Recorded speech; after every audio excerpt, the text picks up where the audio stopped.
बिस्मिल्लाहिर्रहमानिर्रहीम। अस्सलाम वालेकुम दोस्तों, मैं हूं हाफिज़ इलियास और आप देख रहे हैं हाफिज़ फार्मिंग ग्रो चैनल। आज मैं आपको अपनी इस वीडियो में ये फैंसी चूज़े दिखा रहा हूं, जिसमें वाइट पॉलिश के चूज़े हैं, सिल्वर सबराइड के चूज़े हैं और दो चूज़े बफ कुचिन बैंटम के हैं। माशाल्लाह तमाम चूज़े फुल एक्टिव हैं, हेल्दी हैं। लोकेशन हमारी लाहौर की है। नए आने वाले दोस्तों से मैं गुजारिश करूंगा कि हमारे चैनल को सब्सक्राइब कर दें, ताकि हमारे चैनल की हर नई आने वाली वीडियो उन तक बआसानी पहुंच सके।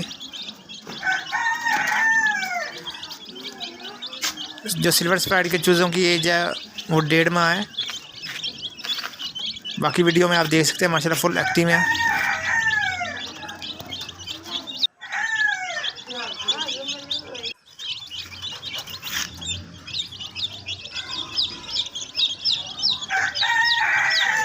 इंशाल्लाह नेक्स्ट वीडियो में आपको मैं सिल्वर स्प्राइड के अपने ब्रीडर से दिखाऊंगा।